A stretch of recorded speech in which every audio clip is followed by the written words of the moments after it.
Encore une journée de malade et un soleil de malade surtout. Donc obligé de marcher bien sûr. J'ai décidé aujourd'hui de vous amener dans un endroit particulier.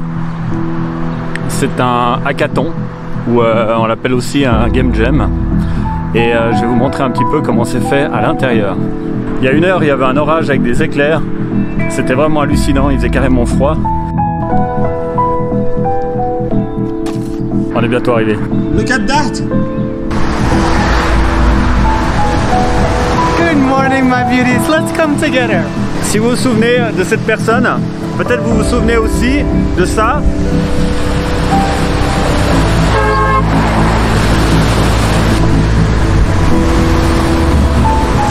Wow! Ça vaut un peu les boules, la hauteur des marches d'escalier là. Par transparence, on voit la rivière.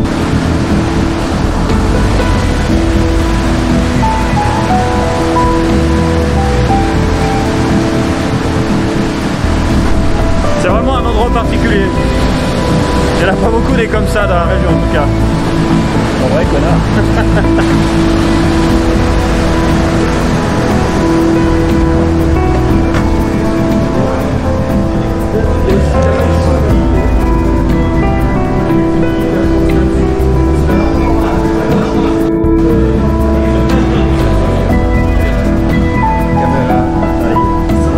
Ça va? Tu vois? C'est que j'ai un petit moment de concentration. Ouais, t'as vu, hein. On voit que c'est quand même un peu sérieux. Des moments de transpiration, c'est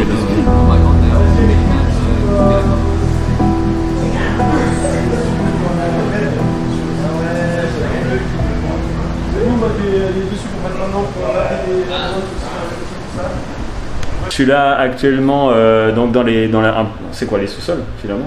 C'est ouais, un peu les sous-sols de la case. Ok, alors c'est Vutraire, c'est ton nom d'artiste, c'est bien ça? Exactement. Et tu organises la Game Jam. Ouais. C'est la première année que tu organises ou parce que c'est pas la première année que ça existe mais... Non, du coup ouais, c'est la 6e édition et en tout on est en noyau de 3 organisateurs et j'en fais partie comme un trio. D'accord, ok. Bah, par rapport au fait d'organiser un événement comme ça, qu'est-ce que ça demande? Parce que l'idée c'est surtout de renseigner un petit peu les curieux et puis... Ah, sur l'envers du décor un peu. Voilà, exact, Okay. Ouais, c'est un peu le...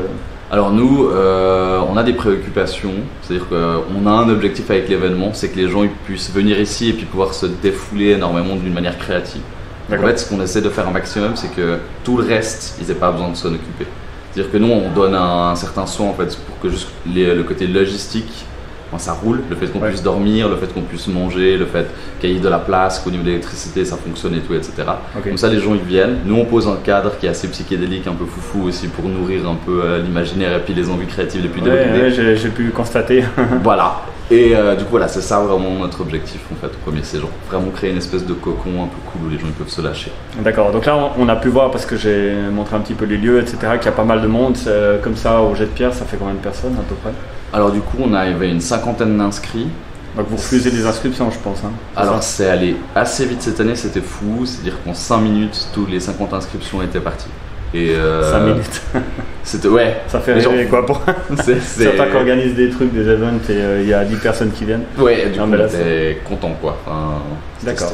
C'était fou. Donc ouais, vous refusez les gens, donc c'est un petit peu le... Enfin, est-ce qu'il y a comment dire, une volonté peut-être d'agrandir l'événement pour pouvoir ouvrir à plus de créatifs Nous on a le souci qu'on veut garder la même qualité, qu'on veut garder la même ambiance et si on doit s'agrandir ça sera jamais de manière drastique si ça doit arriver. Parce qu'on pense aussi que c'est chouette de garder un truc qui a un peu une taille humaine, voilà. Dans le sens où il y a quand même...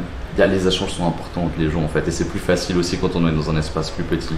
C'est dur de... Ouais, sinon il faudrait louer une étable, enfin un truc monstrueux, une ferme. Et puis, enfin un entrepôt, j'en sais rien, puis il faut aussi que l'endroit soit cool, pour nous c'est important, la case elle est vraiment chouette. Ouais, c'est vrai que le contexte artistique est parfaitement choisi.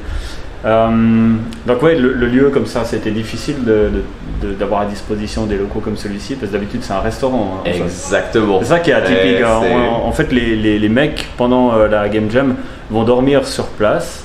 Et puis donc ils ont pris un petit peu du matos, des sacs de couchage, etc. Et puis pendant que certains dorment, il y a une autre partie qui continue de développer parce qu'il y a des plus... comment dire, Ils ont des rythmes de travail qui sont hardcore. très... Ouais, voilà, il y a de tout. Il y a vraiment de tout. Il y a des hardcore. Donc là, vous êtes 3. Oui.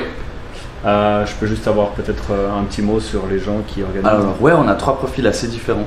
Mais on est avant tout des amis, je pense. C'est aussi ça qui a aidé. C'est vachement important. Ouais. Des fois, ça peut être dangereux, mais nous, dans notre cas, pour le moment, ça s'est toujours très bien passé. Voilà. Enfin, genre vraiment. Et on a les 3 les mêmes envies, ces mêmes intentions qui font que la plupart du temps, quand on prend des décisions, c'est chouette. En fait, c'est comme si, j'espère qu'en partie, l'énergie qui nous anime, nous, les gens le ressentent. Et donc, du coup, eux-mêmes, ils ont envie de prendre cette énergie où on se balance des trucs, on déconne, on se fixe pas de limites. Si on a envie de faire un truc complètement con, on le fait. Ouais. Et du coup, on espère que ça aussi, ça se projette un peu sur l'événement et que les gens le sentent. On essaie de faire un truc qui est hyper authentique par rapport à notre manière de penser et puis de vouloir faire du jeu vidéo. Ouais. Alors je pose un peu des questions par rapport à personnellement ce que moi j'ai envie de savoir. Après, j'espère que ça intéresse les gens, mais par rapport donc, en fait, il y a un cadre quand même, comme tu l'as dit au début. Ouais. J'ai vu qu'il y avait des espèces de pas de petits pièges, mais des thématiques. Ouais. Et puis cette année, c'est une thématique un peu piège justement, puisqu'elle est un peu inversée d'après ce que j'ai compris. Ouais, elle est totalement inversée. Pour avoir un exemple de cette année justement. Alors il y a un thème principal qui, le but c'est de vraiment pas l'inclure, c'est le fuir, c'est qu'il en fasse mention nulle part ou qu'on ne soit pas capable de le deviner. D'accord. Et puis après il y a d'autres sous-thèmes qui se rajoutent et puis là c'est aussi le même état d'esprit. Il y a du coup le thème principal c'est la mort. Ouais. Donc, du coup voilà, c'est assez difficile dans un jeu parce que c'est quand même le premier réflexe, c'est de penser ok, je foire, je meurs, je perds une vie. Et ben en fait ça de base on dit ok, va falloir penser différemment. C'est ça qui nous faisait rire, on aime faire ça en fait. Ok. C'est cool. Ouais. L'année passée il y avait plus des thématiques par moment d'ailleurs qui viennent tout au long du développement. C'est-à-dire qu'à un moment donné tu peux être hors sujet. Oui. Parce que la thématique est changeante ou parce qu'il y a des sous-thématiques qui viennent justement handicaper par rapport au choix qu'on a fait d'origine, puisqu'on ne savait pas que ça allait venir comme ça. Ouais. Et du coup il faut essayer de s'adapter tout le temps. C'est pour ça qu'on dit que c'est l'Epic Game Jam. Parce que c'est normalement, on n'a qu'un. D'ailleurs, la plupart des autres jams, il n'y a qu'un thème. Ok, ouais, donc c'est très rock'n'roll comme on dit. On essaye. Donc il y a des gens qui travaillent tout seuls, et il y a des gens qui travaillent en team, en équipe et tout ça.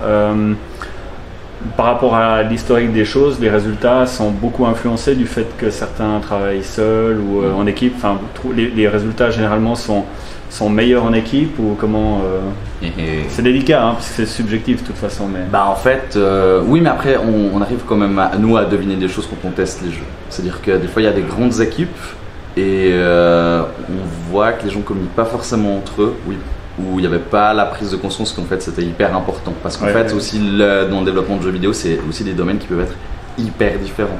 Exact. Un programmeur qui doit parler à un animateur et vice versa, ils n'utilisent pas le même langage au quotidien s'ils ne sont pas préparés ou ils ne connaissent pas les langages de chacun en fait. Et donc du coup il y a plein de problématiques comme ça qui font que des fois en groupe, même si t'es plusieurs, c'est pas forcément mieux que si t'es un ou deux. Non, bien sûr, Ça change pas mal la donne, Ouais. Et puis il y a facilement des gens qui prennent une forme de lead comme ça dans les équipes où il y a souvent un leader ou c'est plutôt une espèce de, comment on appelle une plurigarchie, enfin un truc horizontal.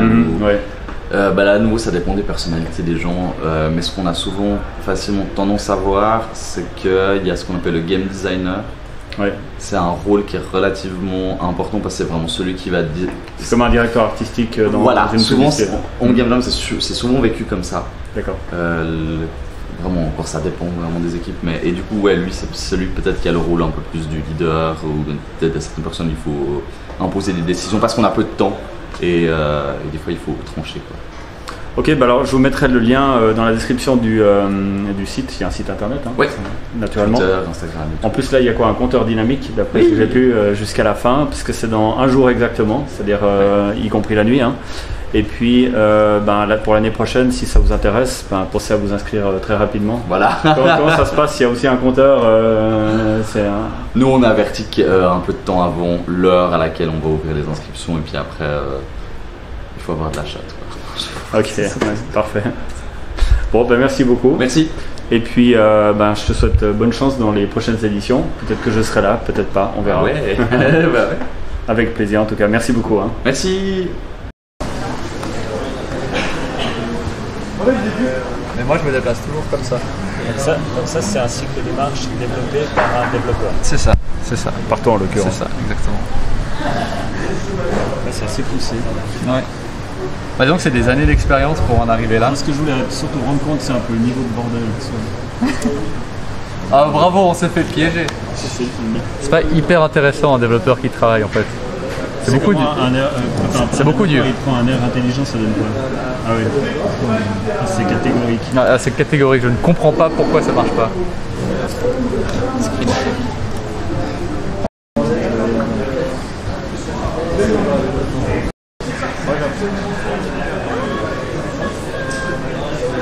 Et donc, tu développes dans Unity, hein, c'est ça? Ouais, Unity, ouais. Ok, super. Et donc, le langage de script que tu utilises, c'est lequel? C'est C#. C#, ok, super.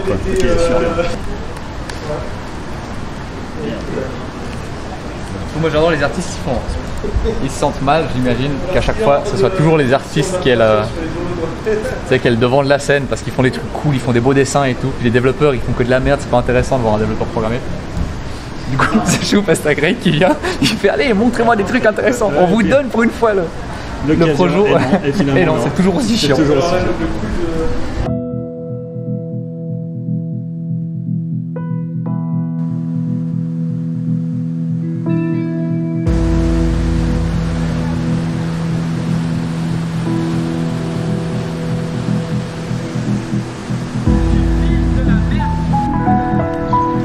This is, I think we say swam. Swan?